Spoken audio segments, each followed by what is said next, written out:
नमस्कार दोस्तों, स्वागत है आप सभी का आपके अपने इस यूट्यूब चैनल बाय एमडी धीवर पर। दोस्तों, आज का जो हमारा क्लास होने वाला है वो क्लास नंबर तीसरा होने वाला है। और आज की क्लास का जो हमारा विषय रहने वाला है वो पर्यावरण रहने वाला है।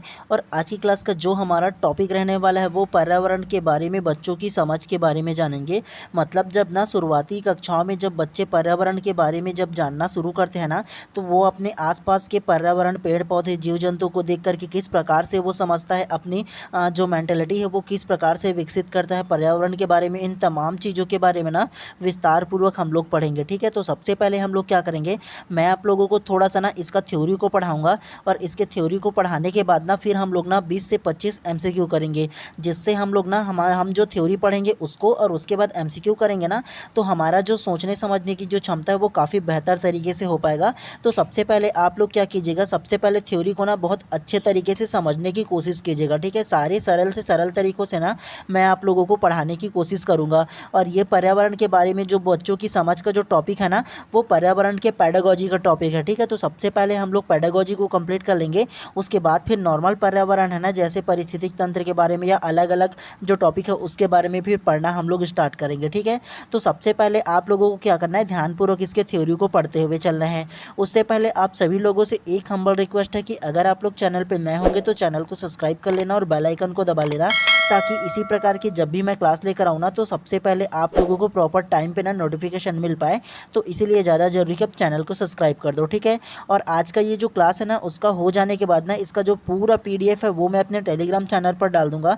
तो जा करके सर्च कर सकते हो बाय एमडी धीवर करके ना, मेरा टेलीग्राम चैनल है, वहाँ पर पूरा इसका पीडीएफ को डाल दूंगा। ठीक है, तो वहाँ पर इसको पीडीएफ को डाउनलोड भी कर सकते हो।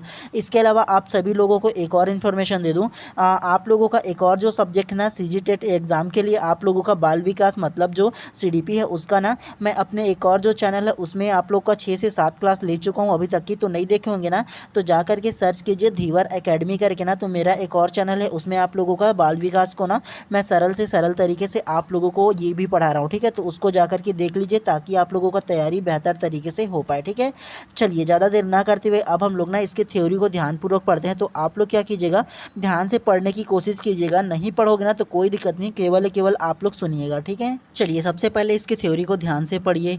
5 से 7 वर्ष के बच्चों की पर्यावरण के बारे में समझ, मतलब 5 से 7 वर्ष के जो बच्चे हैं ना वो पर्यावरण के बारे में किस प्रकार से समझते हैं इसके बारे में ध्यान से पढ़िए। 5 से 7 वर्ष के बच्चों की पर्यावरण के बारे में समझ का विकास प्राथमिक क्षेत्र उसका परिवार होता है। बच्चे अपने परिवार, खेलने के मैदान, स्कूल तथा अपने आस पड़ोस से ही सीखते हैं। इस उम्र के बच्चों में पर्यावरण के संबंध में जानकारी का अभाव होता है, जैसे पानी का रंग क्या होता है, हवा दिखाई क्यों नहीं देती। तो 6-7 वर्ष के जो बच्चे होते हैं ना वो इस प्रकार के सवाल जरूर करते होंगे, आप लोगों के आसपास होगा तो आप लोगों ने भी सुना होगा कि पानी का रंग क्या होता है, उसका जेन्युइनली सवाल होता है, ये हवा क्यों नहीं दिखाई देता है ना, सिर्फ महसूस होता है, तो ऐसा क्यों होता है। ऐसे 6-7 वर्ष के जो बच्चे हैं ना वो समझते हैं, और पर्यावरण के बारे में उतने अच्छे तरीके से 6-7 वर्ष में बच्चे नहीं समझ पाते हैं। ठीक है, चलिए नेक्स्ट को पढ़िए। 8 से 14 वर्ष के बच्चों की पर्यावरण के बारे में समझ, मतलब 8 से 14 वर्ष के जो बच्चे हैं ना वो पर्यावरण के बारे में क्या सोचते हैं ये जान लीजिए।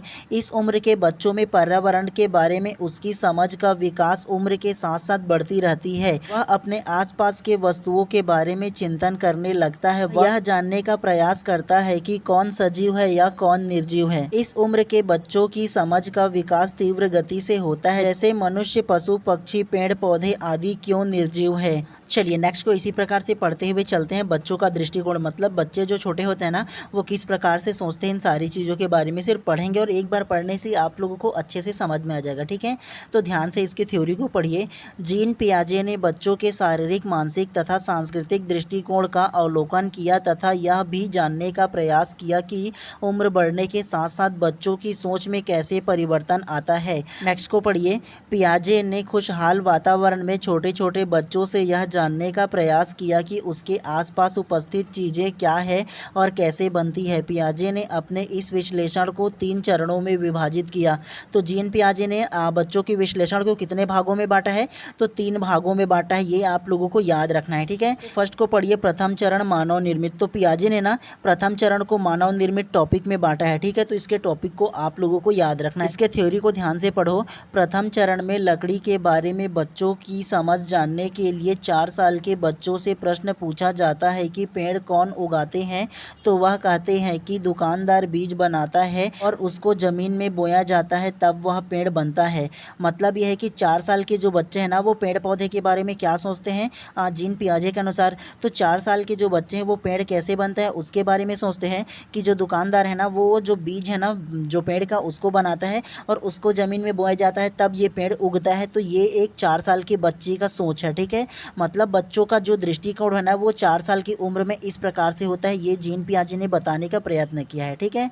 दूसरा, द्वितीय चरण को पढ़िए, प्राकृतिक तथा मानव निर्मित। द्वितीय चरण में जब 7 वर्ष के बच्चे से पूछा जाता है कि पेड़ कैसे बने होंगे, तब वह बताता है कि जब धरती बनी तो उसके अंदर से छोटे छोटे जड़ें निकली और धीरे धीरे इनसे पेड़ बन गए। बच्चा अंत तक यह नहीं समझ पाता कि इनके निर्माण में प्रकृति का योगदान है, ठीक है। तो दूसरा जो है ना, दूसरा जो जीन पियाजे का जो चरण है ना, प्राकृतिक तथा मानव निर्मित, जिसमें 7 वर्ष के बालकों से ना ये सवाल पूछा है।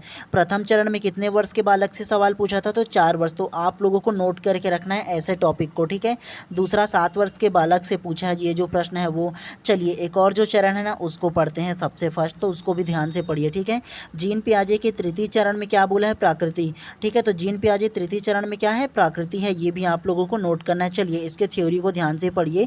तृतीय चरण को प्राकृतिक चरण कहा जाता है। इस चरण में 9 साल के बच्चे से प्रश्न करने पर वह बताता है कि जब बीज को जमीन में बोया जाता है तो वह पेड़ बनते हैं।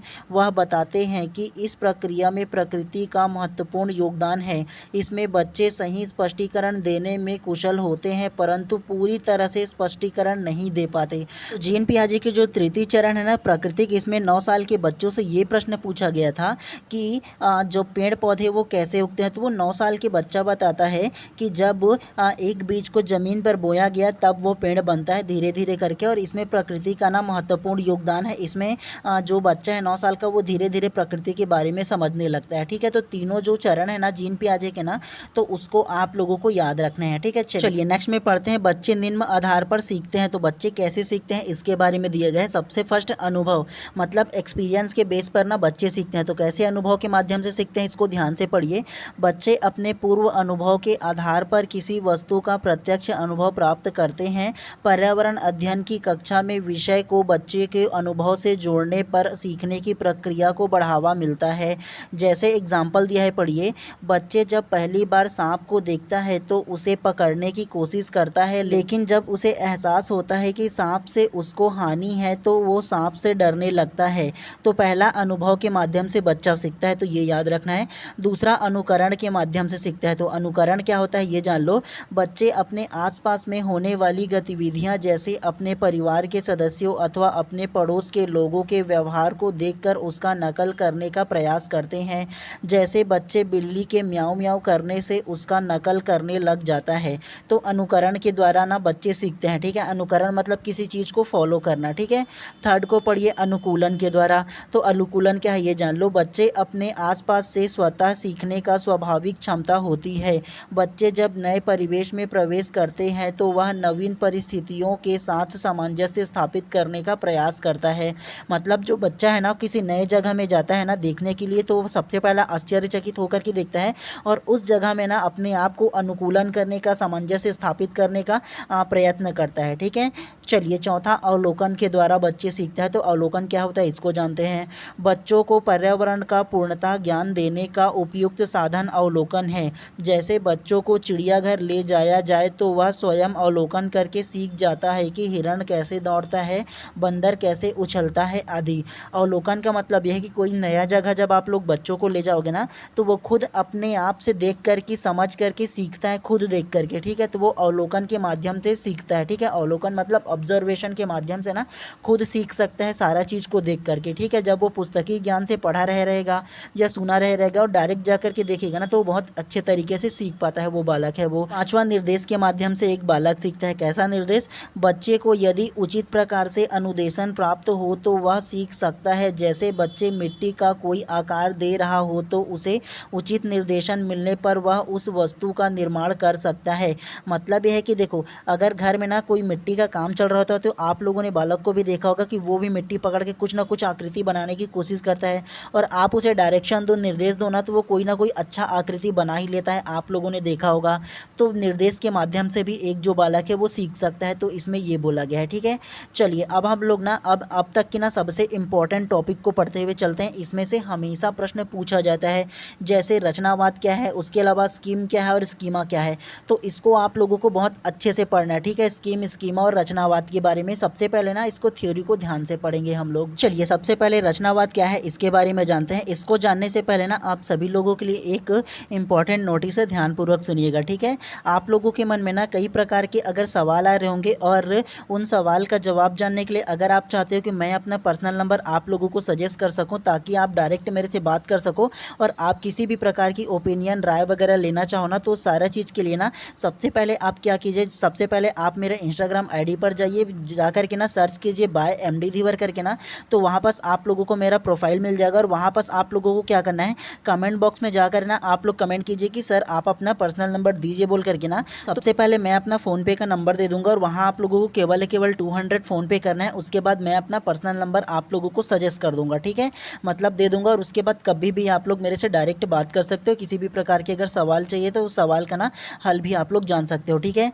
और इसलिए मैं ये जो रिक्वायरमेंट है वो रखा हूँ, क्योंकि देखो आप लोग ना छोटे छोटे सवाल के लिए भी बार बार फ़ोन करोगे ना, तो उसके लिए ये है कि ये रिक्वायरमेंट रखा हूँ। इसलिए ना जिसको विशेष आवश्यकता है ये केवल उन्हीं लोगों के लिए है। ठीक है, तो आप लोगों की इच्छा, लेना चाहो तो ले सकते हो, अदरवाइज़ कोई दिक्कत नहीं है। नॉर्मल भी कमेंट करोगे तो उसका भी मैं जवाब दूंगा, लेकिन अगर विशेष प्रकार की अगर आप लोग को डायरेक्शन चाहिए ना तो ये रिक्वायरमेंट में रखा हूँ। ठीक है, तो इतना कोई ज़्यादा नहीं है। अगर शिक्षक भर्ती के लिए भी आप कोचिंग करोगे ना, या आप CG टेट या CTET के लिए कोचिंग करोगे ना, तो 8 से 10 हज़ार तो वैसे भी लेते हैं, तो ये तो 5% भी नहीं है आप लोगों का उसके हिसाब से, है ना। तो उसके बाद कभी भी आप लोग मेरे को डायरेक्ट कॉल कर सकते हो। ठीक है, तो इसलिए ये रिक्वायरमेंट रखा हूँ मैं। ठीक है, चलिए अब हम लोग ना पढ़ने की ओर वापस आते हैं। आप लोगों के ऊपर है, लेना चाहो तो ले सकते हो, अदरवाइज़ कोई दिक्कत नहीं है। ठीक है, चलिए सबसे पहले हम लोग जानते हैं कि रचनावाद क्या है। इसके ना जो थ्योरी है उसको सबसे पहले ध्यानपूर्वक पढ़ो। रचनावाद एक सिद्धांत है जो अवलोकन और वैज्ञानिक अध्ययन पर आधारित है। नोट करके दिया है ब्रैकेट्स में, ध्यान से इसको भी पढ़िएगा। किंतु व्यापम के द्वारा उत्तर स्वरूप रचनावाद सिद्धांत का आधार अनुभव को माना गया है।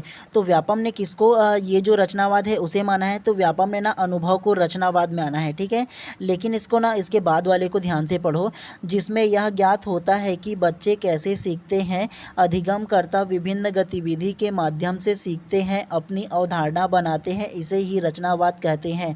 नेक्स्ट को पढ़िए, इसी में दिया है उसको। रचनावादी दृष्टिकोण संज्ञानात्मक अधिगम से संबंध रखता है। रचनावाद के अनुसार यह एक सक्रिय प्रक्रिया है जहां ज्ञान की रचना होती है किंतु ज्ञान अर्जित नहीं किया जा सकता। चलिए आप लोगों को ना मैं रचनावाद क्या है इसके बारे में थोड़ा सा सरल तरीके से बताने की कोशिश करता हूँ, ध्यानपूर्वक सुनिएगा। ठीक है, रचनावाद वो है कि आप एक ना अधिगम करता हो, मतलब एक लर्नर हो, सीखने वाला हो। ठीक है, आप सीखने के लिए ना अलग अलग माध्यम से, अलग अलग एक्टिविटी के माध्यम से जब आप उस चीज़ को सीखते हो और सीख करके ना अपने माइंड में, अपने सोच में उस अवधारणा को विकसित कर लेते हो, अपने माइंड में वो अवधारणा बना लेते हो ना, तो इस प्रकार की जो है ना वो एक रचनावाद कहलाता है। ठीक है, मतलब अलग अलग एक्टिविटी के माध्यम से जब आप लोग सीखते हो ना तो उसे साधारणतः ना उसे हम लोग ना रचनावाद कहते हैं। ठीक है, इसमें भी सेम टू सेम वही कहा गया है, ध्यान से अगर पढ़ोगे तो, जिसमें यह ज्ञात होता है कि बच्चे कैसे सीखते हैं। अधिगमकर्ता विभिन्न गतिविधियों के माध्यम से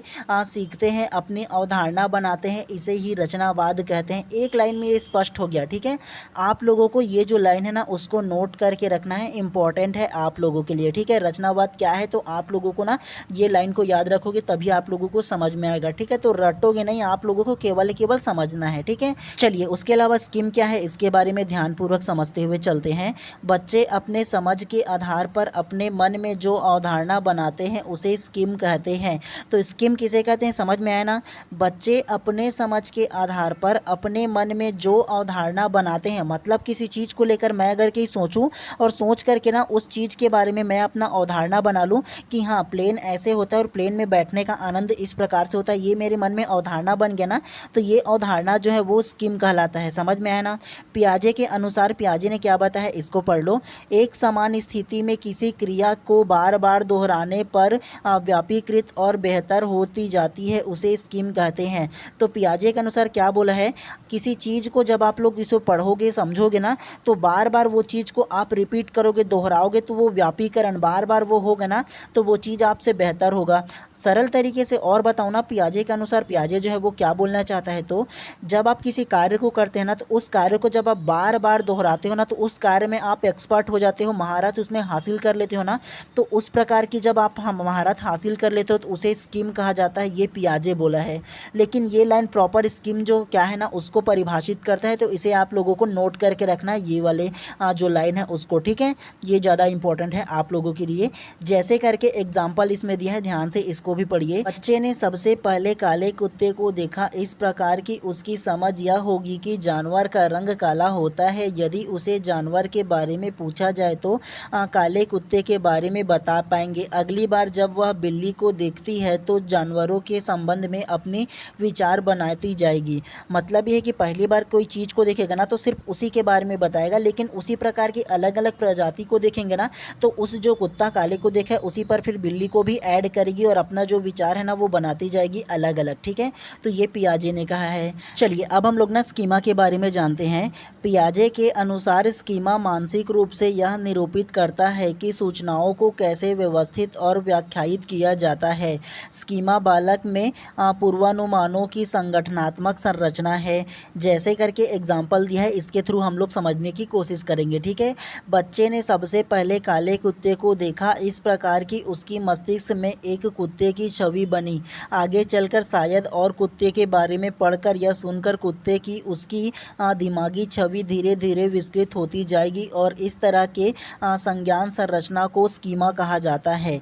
तो अगर मैं आप लोगों को स्कीमा क्या है इसके बारे में थोड़ा सा ना आप लोग को सरल तरीके से समझाऊँ ना, तो जब एक बालक किसी काले कुत्ते को देखा या काली कोई भी बिल्ली को देखा, ठीक है, तो अगर एक काले कुत्ते को सबसे पहले वो जो बालक है वो देखा, तो उसके समझ में ये सबसे पहले आएगा कि जो ना कुत्ता होता है वो काले कलर का होता है। उसके बाद में फिर से वो दूसरे प्रकार के दूसरे कलर के, ब्राउन कलर के या अलग अलग वाइट कलर के जो कुत्ते को देखेंगे ना, तो उसके दिमाग में फिर से आएगा कि नहीं, कुत्ता केवल काला नहीं होता, अलग अलग कलर की भी होता है। और उसके अलावा बाद में फिर से अगर किसी प्रकार की 4 पैर वाला बिल्ली को देखेगा या और किसी को या बकरी वगैरह को देखेगा, तो वो ना अपने माइंड में ये छवि लाएगा कि 4 पैर वाला केवल कुत्ता ही नहीं होता, बिल्ली भी होता है, बकरी भी होता है। बकरी जो है अलग प्रकार से होता है, कुत्ता जो है अलग होता है और बिल्ली जो है वो भी अलग होता है। तो इस प्रकार से जब वो जो अलग अलग क्लासीफाई करते हुए जाएगा ना, तो वो उसका स्कीमा कहलाएगा, ठीक है। मतलब वो ना एक जो चीज़ सबसे पहले देखा उसमें कोई और चीज़ को अडॉप्ट किया, मतलब जोड़ा, उसके बाद फिर और जोड़ा, फिर और जोड़ा। तो इस प्रकार से जो अपने माइंड में ना अवधारणा को बनाते जाएगा और समझते हुए चलेगा ना, तो वो स्कीमा कहलाता है। इस बात को आप लोगों को याद रखना है। दोनों में बहुत डिफरेंस है, स्कीम और स्कीमा में, ठीक है। तो दोनों को आप लोगों को अच्छे से समझना है, ठीक है। चलिए अब हम लोग ना कैसे पता करें कि बच्चे पर्यावरण के बारे में क्या क्या जानते हैं, इस टॉपिक को थोड़े से पढ़ लेते हैं। इसके बाद फिर हम लोग MCQ का सीरीज़ करते हुए चलेंगे, ठीक है। तो ध्यान से इसको पढ़िएगा। अध्यापक अपनी कक्षा में कुछ प्रयोगों के माध्यम से यह जान सकते हैं कि बच्चे पर्यावरण के बारे में क्या जानते हैं। बच्चे जब स्कूल आते हैं उसके पहले ही वह घर, परिवार, रिश्ते, नाते, त्यौहार, पेड़ पौधे, खेल, जीव जंतु आदि के बारे में बहुत कुछ जानते हैं। कुछ प्रयोग निम्नवत है। तो सबसे पहला को पढ़िए। सभी बच्चे अपने दैनिक जीवन में उपयोग होने वाले 10 वस्तुओं की सूची बनाकर लाएं। तो अगर बच्चे ना कक्षा पहली में एडमिशन ले चुका है, तो आप पता कर सकते हो, एक शिक्षक होने के नाते उसे एक प्रश्न दे सकते हो कि सभी बच्चे को ये प्रश्न दो कि दैनिक जीवन में ना उपयोग होने वाले कोई 10 वस्तुओं के नाम लिखकर लाने के लिए दे सकते हो। दूसरा को पढ़िए। सभी बच्चे बाजार में मिलने वाले कोई 5 सब्जियों के नाम लिखवाने के लिए बोल सकते हो। और तीसरा, सभी बच्चे रीढ़ वाले जानवर को बिना रीढ़ वाले जानवर की सूची बनाकर, मतलब रीढ़ वाले जानवर कौन से होते हैं जिसकी रीढ़ की हड्डी होती है और बिना रीढ़ की हड्डी वाले जानवर कौन से होते हैं। तो इस प्रकार से उसको प्रश्न दे सकते हो और उसका जो सोच है, उसका समझ है और वो कैसे सीखते हैं इसके बारे में आप जान सकते हो, ठीक है। तो इस प्रकार के प्रश्नों को देकर आप चाहो तो अपने घर के बच्चों को भी इस प्रकार के प्रश्नों को दे सकते हो और जान सकते हो वो पर्यावरण के बारे में या किसी चीज़ के बारे में वो कितना जानता है, ऐसे आप लोग पता लगा सकते हो, ठीक है। तो इसी प्रकार से पियाजे भी ना उनका जो बच्चे, छोटे बच्चे, उनको पता लगाया था। तो इतना ही आप लोगों को केवल थ्योरी में पढ़ना था, ठीक है। चलिए अब हम लोग ना MCQ का सीरीज स्टार्ट करते हैं। तो आप लोगों को क्या करना है, मेरे आंसर देने से पहले ना खुद आंसर देने की कोशिश करना है, उसके बाद फिर मैं आप लोगों को आंसर दूंगा। क्योंकि इतना लंबा टाइम तक कि आप लोगों ने थ्योरी पढ़ा है ना, तो इसलिए ज़्यादा जरूरी है कि आप खुद से आंसर देने की कोशिश करो, मतलब प्रैक्टिस करो, ठीक है। चलिए ज़्यादा देर ना करते हुए अब हम लोग क्लास को स्टार्ट करते हैं। चलिए प्रश्न क्रमांक फर्स्ट को ध्यान से पढ़िए।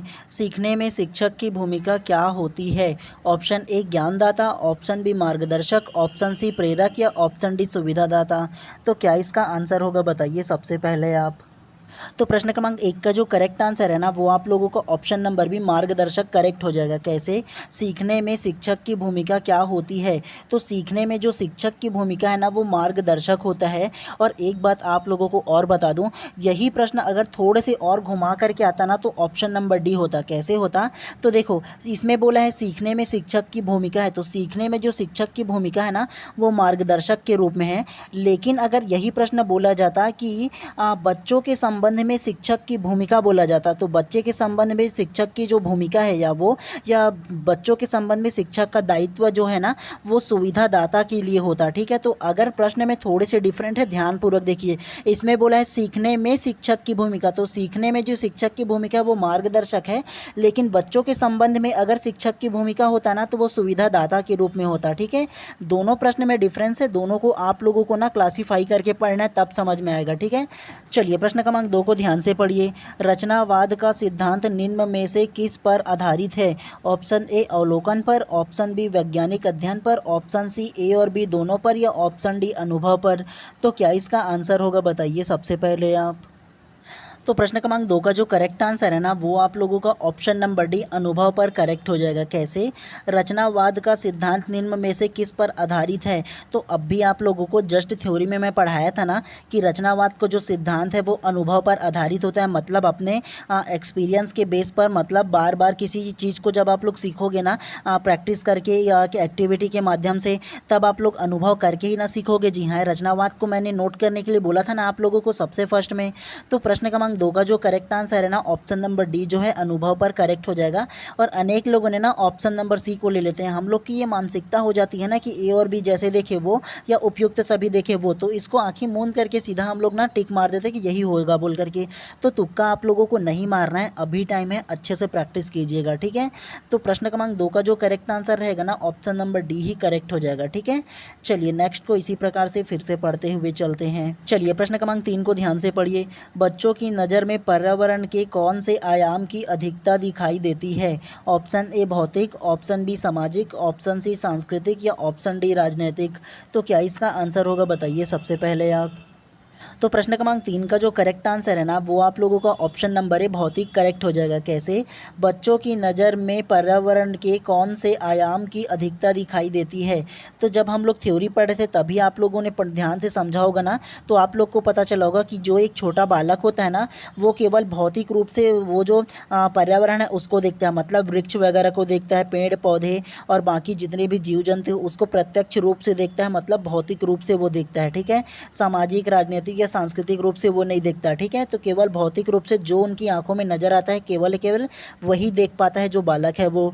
तो इस प्रकार से प्रश्न क्रमांक 3 का जो करेक्ट आंसर है ऑप्शन नंबर ए भौतिक जो है करेक्ट हो जाएगा। चलिए नेक्स्ट को इसी प्रकार से फिर से पढ़ते हुए चलते हैं। चलिए प्रश्न क्रमांक 4 को ध्यान से पढ़िए। पर्यावरण अध्ययन सीखने की प्रक्रिया में उपकरणों का सही उपयोग निम्न में से किस दृष्टिकोण से संबंधित है? ऑप्शन ए जानकारी आधारित दृष्टिकोण, ऑप्शन बी अवधारणा आधारित दृष्टिकोण, ऑप्शन सी कौशल आधारित दृष्टिकोण या ऑप्शन नंबर डी मूल्य आधारित दृष्टिकोण। तो क्या इसका आंसर होगा बताइए। खुद एक बार पढ़ लीजिए, कोई दिक्कत नहीं है, लेकिन अच्छे से इसका आंसर दीजिए, मतलब करेक्ट होना चाहिए आपका आंसर। ठीक है, तो बताइए क्या इसका आंसर होगा। तो प्रश्न क्रमांक 4 का जो करेक्ट आंसर है ना वो आप लोगों का ऑप्शन नंबर सी कौशल आधारित दृष्टिकोण करेक्ट हो जाएगा। कैसे? पर्यावरण अध्ययन सीखने की प्रक्रिया में उपकरणों का सही उपयोग निम्न में से किस दृष्टिकोण से संबंधित है? उपकरणों का सही उपयोग बोला जी, उपकरण मतलब विभिन्न गैजेट के माध्यम से, विभिन्न प्रकार की मशीनों के माध्यम से। तो अगर किसी प्रकार की गैजेट में आपका कौशल होगा, कौशल आधारित दृष्टिकोण आपका होगा, तब ना आप लोग उस पर्यावरण का बढ़िया से उपयोग कर पाओगे, उस चीज़ को सीख पाओगे, है ना। जैसे हम लोग पर्यावरण के अंतर्गत मिट्टी में ना उसमें उर्वरक क्षमता कितनी है इसके जांच के लिए मिट्टी को क्या करते हैं, लैब लेकर जाते हैं ना, वहाँ विभिन्न प्रकार के उपकरण के माध्यम से, विभिन्न प्रकार के अलग अलग गैजेटों के माध्यम से पता लगाया जाता है ना, केमिकल वगैरह के माध्यम से कि हाँ इसमें कितना उर्वरक क्षमता है, क्या इसमें कमी है क्या नहीं है, सारा चीज़ को उपकरणों के माध्यम से जानते हैं ना। और उस उपकरणों के माध्यम से वैज्ञानिक क्या होता है, उसमें स्किल है, उसमें कौशल आधारित है उनका ना, मतलब पहले से वो अच्छे से सीखा हुआ है तभी ना वो बता पाता है। तो इस प्रकार प्रकार के गैजेट के माध्यम से अगर पर्यावरण को सीखना होगा ना तो वो कौशल के आधारित होगा, ठीक है, मतलब कौशल पर आधारित होगा। तो इस प्रकार से प्रश्न क्रमांक 4 का जो करेक्ट आंसर है ना ऑप्शन नंबर सी कौशल आधारित दृष्टिकोण करेक्ट हो जाएगा। चलिए नेक्स्ट को इसी प्रकार से फिर से पढ़ते हुए चलते हैं। चलिए प्रश्न क्रमांक 5 को ध्यान से पढ़िए। ज्ञान निर्माण में निम्न में से किसकी आवश्यकता होती है? ऑप्शन ए अनुभव, ऑप्शन बी अवधारणा का विकास, ऑप्शन सी अन्वेषण तथा सत्यापन या ऑप्शन डी उपरोक्त सभी। तो क्या इसका आंसर होगा बताइए सबसे पहले आप। तो प्रश्न क्रमांक 5 का जो करेक्ट आंसर है ना वो आप लोगों का ऑप्शन नंबर डी उपरोक्त सभी करेक्ट हो जाएगा। कैसे? ज्ञान निर्माण में निम्न में से किसकी आवश्यकता होती है? तो ज्ञान निर्माण में ना अनुभव की आवश्यकता होती है, एक्सपीरियंस की, अवधारणा का विकास की आवश्यकता होती है और उसके अलावा अन्वेषण तथा सत्यापन की भी आवश्यकता होती है। तो इस प्रकार से प्रश्न क्रमांक 5 का जो करेक्ट आंसर है ना ऑप्शन नंबर डी जो है करेक्ट हो जाएगा। चलिए नेक्स्ट प्रश्न को इसी प्रकार से फिर से पढ़ते हुए चलते हैं, तो ध्यानपूर्वक आप लोग पढ़िएगा, ठीक है। चलिए प्रश्न क्रमांक 6 को ध्यान से पढ़िए। बच्चों के लिए सीखने के अवसर प्रदान करने के लिए आप इनमें से क्या नहीं करेंगे? ऑप्शन ए बच्चों को समस्या सुलझाने के लिए प्रेरित करेंगे, ऑप्शन बी उसकी अवधारणात्मक संरचना को स्पष्ट करने में मदद करेंगे, ऑप्शन सी उन्हें सुझाव व संकेत देंगे जिससे वे नया ज्ञान सीखें, या ऑप्शन डी उन्हें सही उत्तर अच्छी तरह से समझा देंगे। तो क्या इसका आंसर होगा बताइए सबसे पहले आप। तो प्रश्न क्रमांक 6 का जो करेक्ट आंसर है ना वो आप लोगों का ऑप्शन नंबर डी करेक्ट हो जाएगा। उन्हें सही उत्तर अच्छी तरह से समझा देंगे करेक्ट होगा। तो सबसे पहला प्रश्न क्रमांक 6 को ध्यान से पढ़ो। बच्चों के लिए सीखने के अवसर प्रदान करने के लिए आप इनमें से क्या नहीं करेंगे? आप लोग मुझे ये बताओ, एक जो बालक है उसको मतलब किसी चीज़ को सिखाने के लिए आप पहले उन्हें अच्छी तरह से उसका जो उत्तर है उसे समझा दोगे क्या? मतलब रटवा दोगे क्या उसको? नहीं ना रटवा दोगे। आप बच्चों को उस समस्या को दे करके ही छोड़ दोगे कि आप बालक पहले खुद से उसकी समस्याओं का समाधान करने का प्रयत्न करो, या जो भी इसमें इन्फॉर्मेशन है उसको खुद से पढ़ने की कोशिश करो या जानने की कोशिश करो। तो वो सारा चीज़ कोशिश करो, लेकिन उन्हें अच्छी तरह से उत्तर को समझा देंगे। अच्छी तरह से समझा देने का मतलब ये तो रटा देना हो जा रहा है ना जी। हैं, ध्यान से पढ़ोगे तो आप लोगों को समझ में आएगा, क्योंकि एक जो बालक है वो क्यूरियोसिटी उसमें हमेशा उत्पन्न होता है, मतलब किसी चीज़ को जानने के लिए उसमें उत्सुकता रहती है। तो उनको वैसे ही छोड़ दो उनको जानने के लिए। जब नहीं समझ पाएगा तब उसको बता दोगे वो बात अलग है, लेकिन खुद से उसको जानने के लिए छोड़ना पड़ेगा आप लोगों को। लेकिन ऑप्शन डी बोलता है इसमें रटाने वाली जो बात है ना वो समझ में आता है, ठीक है। तो ये काम हम लोग बिल्कुल भी पहले से नहीं करेंगे। तो इस प्रकार से प्रश्न क्रमांक 6 का जो करेक्ट आंसर है ना ऑप्शन नंबर डी जो है करेक्ट हो जाएगा। चलिए नेक्स्ट प्रश्न को इसी प्रकार से फिर से पढ़ते हुए चलते हैं। चलिए प्रश्न क्रमांक 7 को ध्यान से पढ़िए। बच्चों के सीखने के तरीके पर सबसे पहला अध्ययन करने वाला व्यक्ति थे। ऑप्शन ए जीन पियाजे और L N Vygotsky, option B Jean पियाजे और Bruner, option C L N Vygotsky और ब्रूनर, या ऑप्शन डी ब्रूनर और स्पीयरमैन। तो क्या इसका आंसर होगा बताइए सबसे पहले आप। और ये जो प्रश्न है ना वो वेरी वेरी इंपॉर्टेंट है, ठीक है। तो नोट करके रखना है ये वाला प्रश्न को आप लोगों को अपने नोटबुक में, ठीक है। तो बताइए क्या इसका आंसर होगा पहले आप। तो प्रश्न क्रमांक 7 का जो करेक्ट आंसर है ना वो आप लोगों का ऑप्शन नंबर है जीन पियाजे एवं एलन वाइगोस्की करेक्ट हो जाएगा। कैसे? बच्चों के सीखने के तरीके पर सबसे पहला अध्ययन करने वाला व्यक्ति। तो बच्चे के सीखने के तरीके पर ना सबसे पहला जो अध्ययन करने वाला व्यक्ति था वो जीन पियाजे था और एलन वाइगोस्की था। तो इन दोनों के नाम को आप लोगों को बहुत अच्छे से याद रखना है, ठीक है, क्योंकि हमेशा इस प्रकार के इंपॉर्टेंट प्रश्न पूछे जाते हैं। क्योंकि सीडीपी में आप लोग केवल बच्चों के अध्ययन के बारे में पढ़ते हो और बच्चों के अध्ययन के साथ साथ ना ये जो प्रमुख जो इसके जो मनोवैज्ञानिक है इसके बारे में भी पढ़ते हैं। और जीन पियाजे तो प्रमुख है यार, और एलन वाइगोस्की भी। तो दोनों को आप लोगों को नोट करके रखना है, ठीक है। चलिए नेक्स्ट प्रश्न को इसी प्रकार से फिर से पढ़ते हुए चलते हैं। चलिए प्रश्न क्रमांक 8 को ध्यान से पढ़िए। पर्यावरण अध्ययन की कक्षा में बच्चों के अनुभव को महत्व देना चाहिए क्योंकि। ऑप्शन ए बच्चों को अपनी बात बताने में आनंद आता है, ऑप्शन बी इसमें बच्चों का आदमी कौशल परामर्जित होता है, ऑप्शन सी अभिव्यक्ति के कौशल का विकास होता है, या ऑप्शन डी विषय को बच्चों के अनुभव से जोड़ने पर सीखने की प्रक्रिया को बढ़ावा मिलता है। तो क्या इसका आंसर होगा बताइए सबसे पहले आप। और इस प्रकार की जितने भी प्रश्न आएंगे ना सारे के सारे को आप लोगों को समझना है, ठीक है, रटना बिल्कुल भी नहीं है। बार बार मैं आप लोगों से बोल रहा हूँ, ठीक है। तो क्या इसका आंसर होगा बताइए अपने समझ के आधार पर। तो प्रश्न क्रमांक 8 का जो करेक्ट आंसर है ना वो आप लोगों का ऑप्शन नंबर डी करेक्ट हो जाएगा। विषय को बच्चों के अनुभव से जोड़ने पर सीखने की प्रक्रिया को बढ़ावा मिलता है, करेक्ट हो जाएगा। कैसे? पर्यावरण अध्ययन की कक्षा में बच्चों के अनुभव को महत्व देना चाहिए। मतलब आप जब ना कक्षा पहली में, दूसरी या तीसरी या चौथी में ना जब आप लोग बच्चों को पर्यावरण के विषय में पढ़ा रहे होंगे ना, मान लो जड़ के विषय में पढ़ा रहे होंगे, पौधों के, तो जब आप पढ़ा रहे होंगे ना तब उस विषय पर बच्चों का कितना ज्ञान है, उनका अनुभव कितना है ना, इन सबको उसमें समाहित ना करोगी। जी हाँ, आप पूछोगे ना एक शिक्षक होने के नाते, बच्चों अगर आप पहले बताओ आप पौधे को देखे हो कि नहीं, और देखो तो उसके जड़ के देखो कि नहीं, किस प्रकार से वो रेशेदार है कि नहीं है, सारा चीज़ के बारे में आप लोग पूछोगे ना। और बच्चा अगर जानता है तो उसके अनुभव को भी उसके साथ जोड़ोगे ना जी उस प्रक्रिया में, है ना, तो उसके सीखने को और भी बढ़ावा ना मिलेगा है। तो इस प्रकार से प्रश्न क्रमांक 8 का जो करेक्ट आंसर है ऑप्शन नंबर डी जो है करेक्ट हो जाएगा। आप लोगों को हमेशा ना समझते हुए चलना है ऐसे प्रश्नों को, ठीक है, रटने से कोई मतलब नहीं होगा, तो आप रटिएगा बिल्कुल भी मत, ठीक है। चलिए प्रश्न क्रमांक 9 को ध्यान से पढ़िए। ज्ञान निर्माण में निम्न में से किसकी आवश्यकता होती है? ऑप्शन ए अनुभव, ऑप्शन बी अवधारणा बनाना।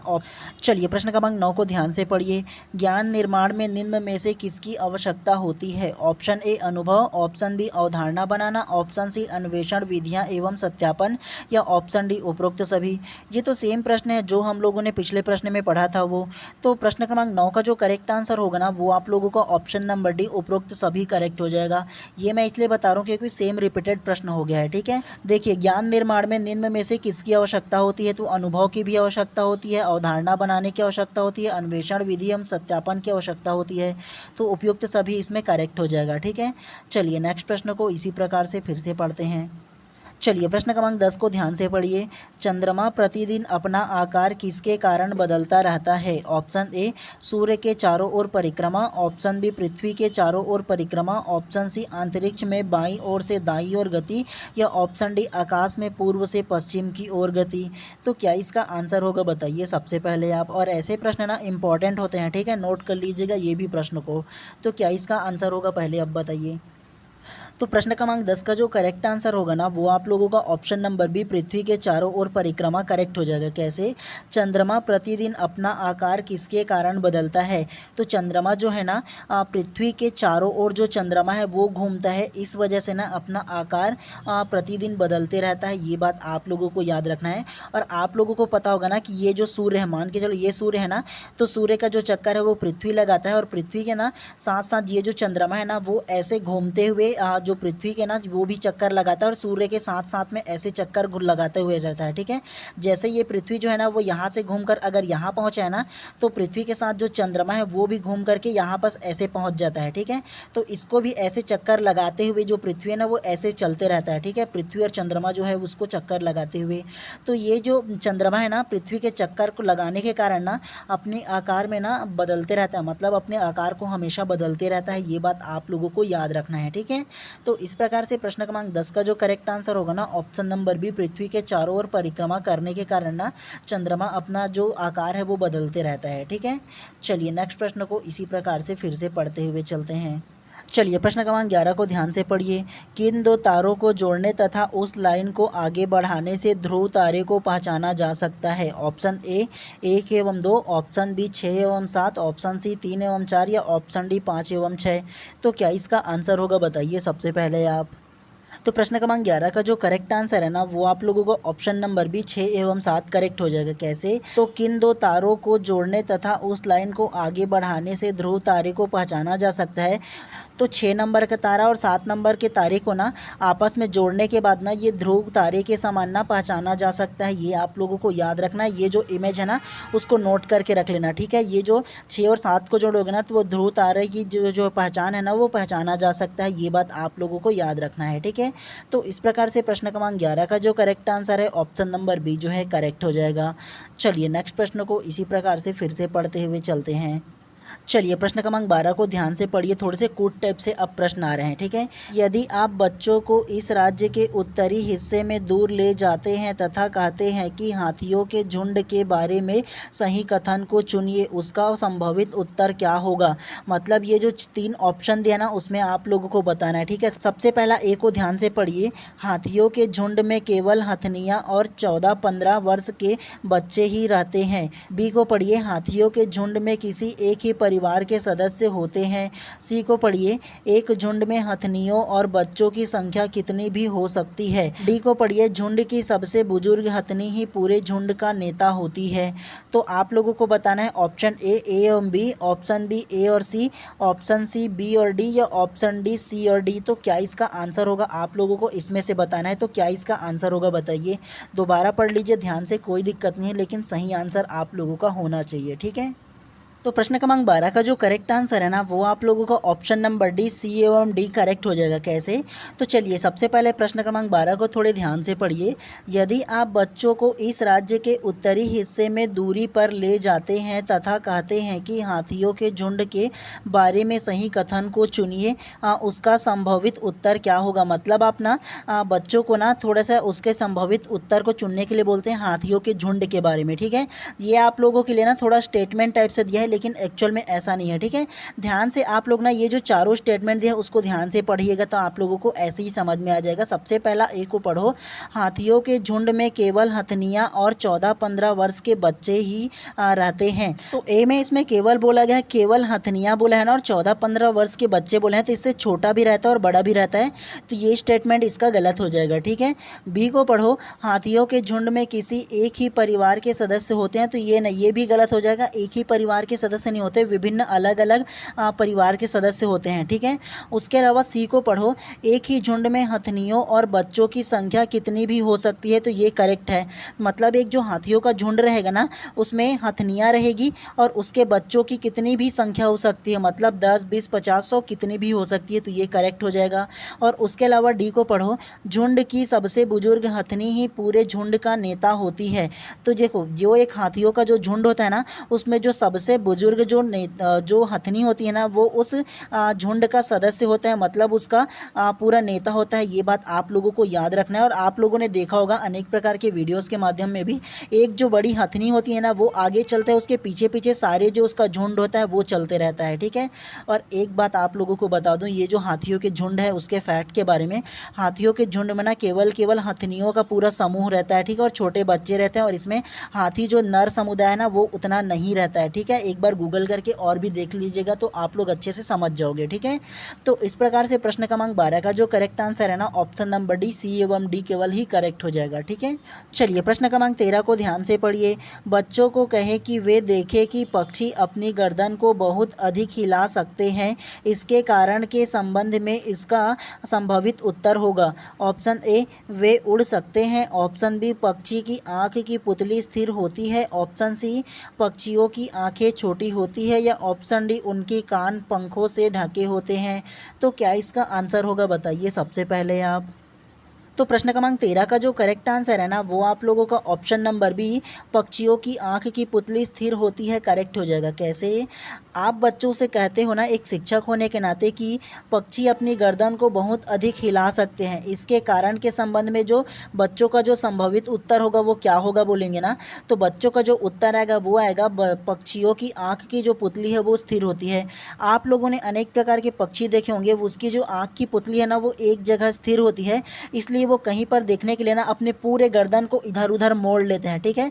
मतलब इस प्रकार से ना पूरे के पूरे उल्टे दिशा में भी जो पक्षी है वो अपने गर्दन को मोड़ सकते हैं देखने के लिए, लेकिन उसका जो आँख की जो पुतली है वो स्थिर होती है। हम लोग की तरह ना एक जगह ना स्थिर रखे हुए अपने चेहरे को ना कि आए मतलब लेफ्ट और राइट भी देख सकते हैं अपने आँख को घुमा करके। आप लोगों ने ऐसा किया भी होगा। हम लोग बोलते हैं ना कि तिरछी नज़र से वो देख रहा है बोल करके, हम लोगों में ऐसे होता है, लेकिन पक्षियों में ऐसे नहीं होता है, ठीक है। तो ये बात आप लोगों को याद रखना है। तो इस प्रकार से प्रश्न क्रमांक 13 का जो करेक्ट आंसर है ऑप्शन नंबर बी जो है करेक्ट हो जाएगा। चलिए नेक्स्ट को इसी प्रकार से फिर से पढ़ते हुए चलते हैं। चलिए प्रश्न क्रमांक 14 को ध्यान से पढ़िए। रीढ़ वाले जंतु हैं, ऑप्शन ए खरगोश, ऑप्शन बी गिलहरी, ऑप्शन सी सर्प, या ऑप्शन डी उपरोक्त सभी। रीढ़ वाले जंतु कहने का मतलब जिसकी रीढ़ की हड्डी होती है ना, वो जानवर है बोला है। तो क्या इसका आंसर होगा बताइए सबसे पहले आप। तो प्रश्न क्रमांक 14 का जो करेक्ट आंसर है ना, वो आप लोगों का ऑप्शन नंबर डी उपयुक्त सभी करेक्ट हो जाएगा। रीढ़ वाले जंतु है, तो रीढ़ की हड्डी वाले जो जंतु है ना, वो खरगोश भी हो जाएगा, गिलहरी भी हो जाएगा और सर्प भी हो जाएगा, जिसमें रीढ़ की हड्डी पाया जाता है स्ट्रेट वाला, ठीक है। तो इस प्रकार से प्रश्न क्रमांक 14 का जो करेक्ट आंसर है ऑप्शन नंबर डी जो है करेक्ट हो जाएगा। चलिए नेक्स्ट प्रश्न को इसी प्रकार से फिर से पढ़ते हुए चलते हैं। चलिए प्रश्न क्रमांक 15 को ध्यान से पढ़िए। किसान द्वारा फसल बोने के पूर्व खेत की जुताई किए जाने का कारण निम्न में से क्या है? ऑप्शन ए मृदा को उलट पलट करना, ऑप्शन बी मृदा के कण के मध्य वायु के लिए स्थान बनाना, ऑप्शन सी मृदा के कणों के मध्य जल के लिए स्थान बनाना, या ऑप्शन डी मृदा के कणों के मध्य सूक्ष्म जीवों के लिए रहने के लिए स्थान बनाना। तो क्या इसका आंसर होगा बताइए सबसे पहले आप। मृदा का जो करेक्ट आंसर है ना वो आप लोगों का ऑप्शन नंबर भी करेक्ट हो जाएगा। मृदा के कण के मध्य वायु के लिए स्थान बनाना करेक्ट हो जाएगा। कैसे? तो किसानों द्वारा फसल बोने से पूर्व खेत की जुताई किए जाने का कारण क्या है?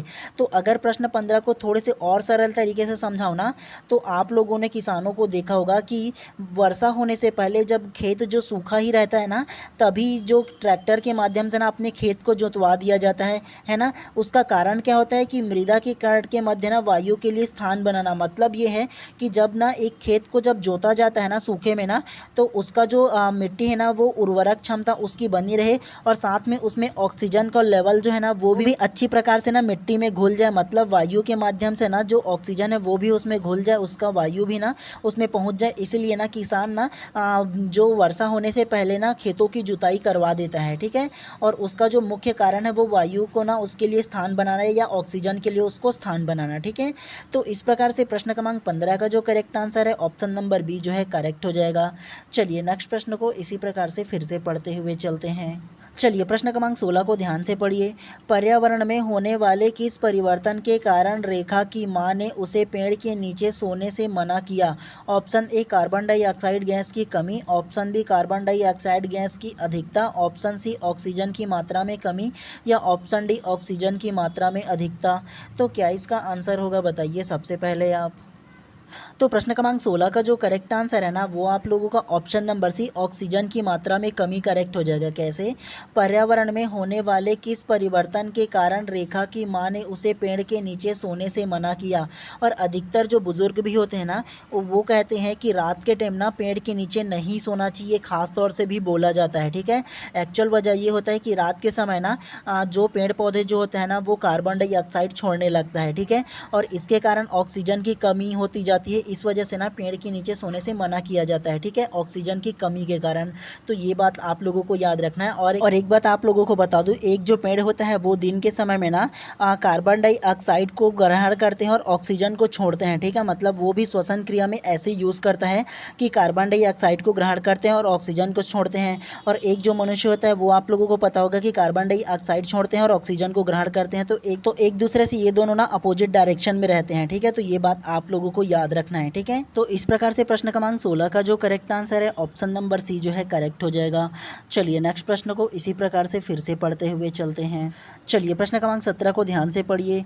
समीर ने शिक्षक से प्रश्न किया कि गर्मी के दिनों में खाद्य सामग्री शीघ्र नष्ट हो जाती है, इसके निम्नलिखित क्या कारण है? ऑप्शन ए अधिक तापमान का होना, ऑप्शन बी सूक्ष्म जीवों की संख्या में वृद्धि होना, ऑप्शन सी सूक्ष्म जीवों में तीव्र चयापचय होना, या ऑप्शन डी तीव्र चयापचय से खाद्य सामग्री का विखंडन तीव्र हो जाता है। तो क्या इसका आंसर होगा बताइए सबसे पहले आप। तो प्रश्न क्रमांक 17 का जो करेक्ट आंसर है ना वो आप लोगों का ऑप्शन नंबर डी करेक्ट हो जाएगा। तीव्र चयापचय से खाद्य सामग्री का विखंडन तीव्र हो जाता है, करेक्ट हो जाएगा। कैसे? समीर ने शिक्षक से प्रश्न किया कि गर्मी के दिनों में खाद्य सामग्री शीघ्र से नष्ट हो जाती है, इसके निम्नलिखित क्या कारण है? तो गर्मी के दिनों में ना खाद्य जो सामग्री है वो शीघ्र नष्ट हो जाता है, खराब हो जाता है। इसका जो कारण है ना तीव्र चयापचय, खाद्य सामग्री का विखंडन तीव्र गति से हो जाता है। मतलब गर्मियों के दिनों में जल्दी से ना जो खाद्य सामग्री वो खराब हो जाता है, इसके ही कारण, ठीक है। तो इस प्रकार से प्रश्न क्रमांक 17 का जो करेक्ट आंसर है ऑप्शन नंबर डी जो है करेक्ट हो जाएगा। चलिए नेक्स्ट प्रश्न को इसी प्रकार से फिर से पढ़ते हुए चलते हैं। चलिए प्रश्न क्रमांक 18 को ध्यान से पढ़िए। प्राथमिक स्तर पर पर्यावरण अध्ययन के शिक्षण में कहानियों एवं कविताओं का प्रभावी ढंग से उपयोग किया जा सकता है। पर्यावरण अध्ययन में इसके उपयोग का मुख्य उद्देश्य है। ऑप्शन ए सीखने के लिए संदर्भगत वातावरण प्रदान करना, ऑप्शन बी पाठों का आनंददायक बनाना, ऑप्शन सी भौतिक कौशलों को बढ़ावा देना, या ऑप्शन डी कक्षा की गतिविधिता की पूर्ति। तो क्या इसका आंसर होगा बताइए सबसे पहले आप। तो प्रश्न क्रमांक 18 का जो करेक्ट आंसर है ना वो आप लोगों का ऑप्शन नंबर ए करेक्ट हो जाएगा। सीखने के लिए संदर्भगत वातावरण प्रदान करना करेक्ट हो जाएगा। कैसे? तो एक जो प्राथमिक स्तर जो है ना, मतलब पहली से 5वीं कक्षा है ना, उसमें पर्यावरण अध्ययन पढ़ाया जाता है। पर्यावरण अध्ययन में ना कविता कहानियों के माध्यम से बच्चों को पढ़ाया जाता है। और ये कविता और कहानी के माध्यम से पढ़ाए जाने का मुख्य उद्देश्य क्या है पूछा है। तो कविता कहानी जो पर्यावरण में ना उसके माध्यम से पढ़ाए जाने का जो मुख्य कारण है ना, वो सीखने के लिए ना संदर्भगत वातावरण प्रदान करना, मतलब बच्चों को ना उस वातावरण को प्रदान करना सीखने के लिए, ताकि बच्चे अपने अनुसार ना उसको अनुभव करके सीख पाए। तो इसीलिए कहानी कविताओं के माध्यम से बच्चों को सिखाया जाता है। और आप लोगों को पता होगा कि एक जो छोटे बच्चे हैं उसको कहानी और कविता सबसे ज़्यादा अच्छा लगता है। हमेशा बच्चे बोलते हैं कि कहानियाँ सुनाओ, कविता सुनाओ। तो इसके माध्यम से बच्चे ना अच्छे से सीखते हैं और सुनने में ना, और उनको कहानियाँ सुनना बहुत ही ज़्यादा पसंद होता है। इसीलिए वो ना इस प्रकार के सीखने का वातावरण उपलब्ध करा पाते हैं। ठीक है, तो इस प्रकार से प्रश्न क्रमांक 18 का जो करेक्ट आंसर है ऑप्शन नंबर ए जो है करेक्ट हो जाएगा। चलिए नेक्स्ट को इसी प्रकार से पढ़ते हुए चलते हैं। चलिए प्रश्न क्रमांक 19 को ध्यान से पढ़िए। रेशेदार अपस्थानिक जड़ें किसमें पाई जाती है? रेशेदार के मतलब यह है कि जो जड़ है ना कोई भी पौधे का, वो रेशा टाइप से अलग अलग सिरा से निकलता है। ठीक है, तो किसमें पाया जाता है आप लोगों को ये बताना है। ऑप्शन ए आम, जामुन एवं मक्का, ऑप्शन बी गेहूँ, सूर्यमुखी एवं चना, ऑप्शन सी चना, मक्का एवं बांस, या ऑप्शन डी गन्ना, लौकी एवं आलू। तो क्या इसका आंसर होगा बताइए सबसे पहले आप। और ये जो प्रश्न है वो वेरी वेरी इंपॉर्टेंट है, नोट करके रखना है कॉपी में आप लोगों को। ठीक है, तो पहले आप बताइए क्या इसका आंसर होगा।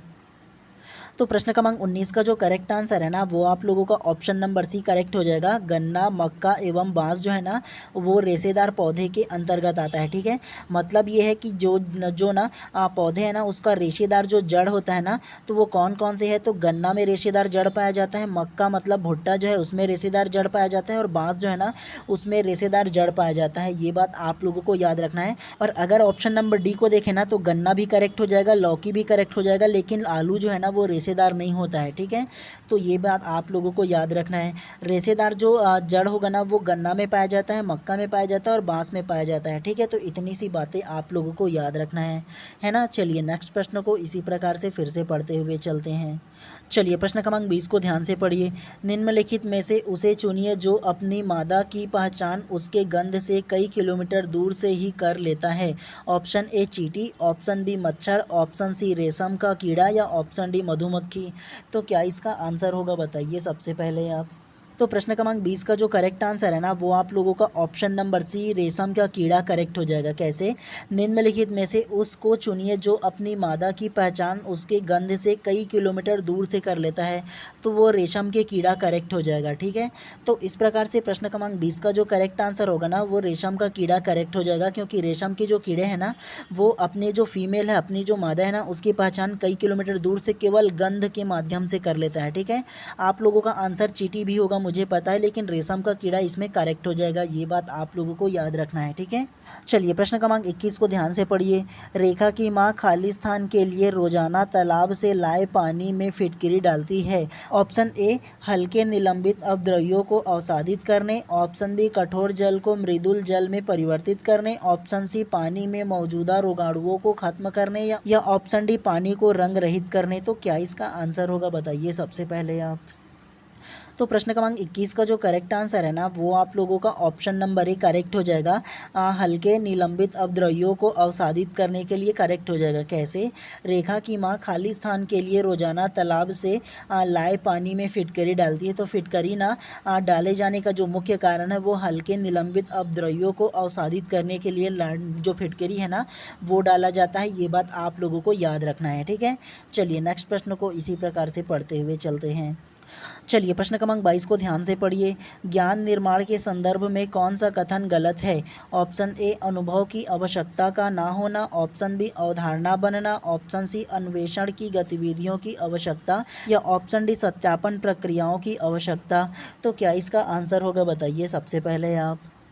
तो प्रश्न क्रमांक 22 का जो करेक्ट आंसर है ना वो आप लोगों का ऑप्शन नंबर ए अनुभव की आवश्यकता का ना होना करेक्ट हो जाएगा। कैसे? ज्ञान के निर्माण के संदर्भ में कौन सा कथन गलत है बोले है ना, तो ऑप्शन नंबर ए जो कथन है ना वो गलत हो जाएगा। अनुभव की आवश्यकता का ना होना, बिना अनुभव के किसी भी प्रकार के ज्ञान हासिल किया जा सकता है क्या? आप लोग ये बताओ।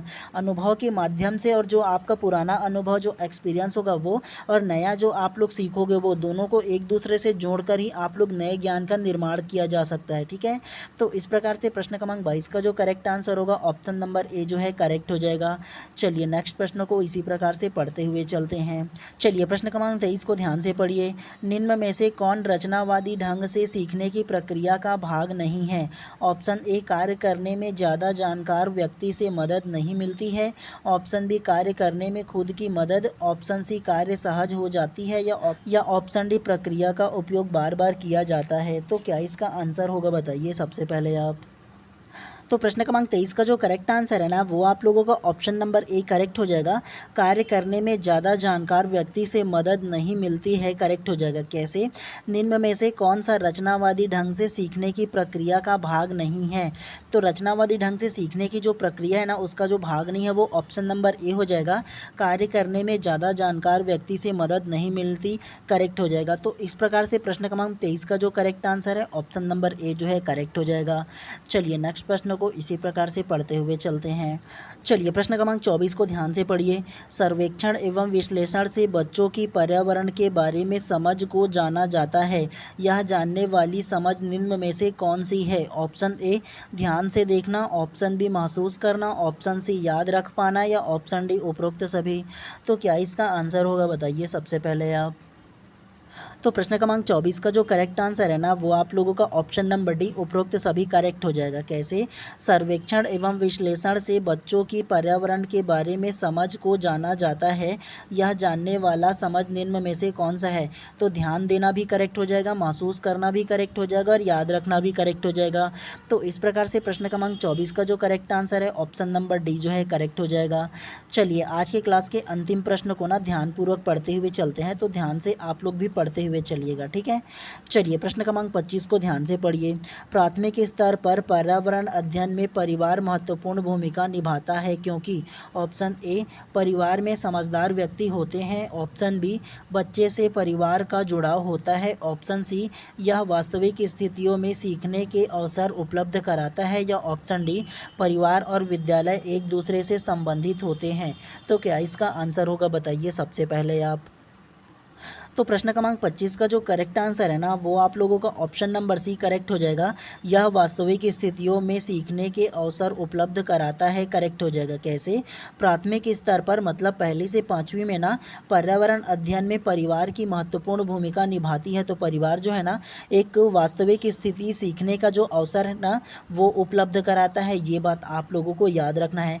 मतलब स्कूल आने से पहले बच्चे जो है ना उसके परिवार के लोग बहुत कुछ उसको सिखा देते हो, आसपास के बारे में, पर्यावरण के बारे में, पौधे वृक्ष के बारे में, अपने आसपास के जितने भी माहौल है सारी चीज़ों के बारे में जो एक परिवार है वो बच्चों को सिखा दिया होता है ना। तो इस प्रकार से प्रश्न क्रमांक 25 का जो करेक्ट आंसर है ऑप्शन नंबर सी जो है करेक्ट हो जाएगा। तो चलिए आज की क्लास को यहीं पर समाप्त करते हैं, और अगर आप लोग चैनल पर नए होंगे तो चैनल को सब्सक्राइब कर देना और बेल आइकन को दबा देना, ताकि इसी प्रकार से जब भी मैं आप लोगों का टाइम पे क्लास लेकर आऊँ ना तो प्रॉपर समय पर आप लोगों को नोटिफिकेशन मिल पाए। तो इसीलिए ज़्यादा ज़रूरी है कि आप चैनल को सब्सक्राइब कर दो। ठीक है।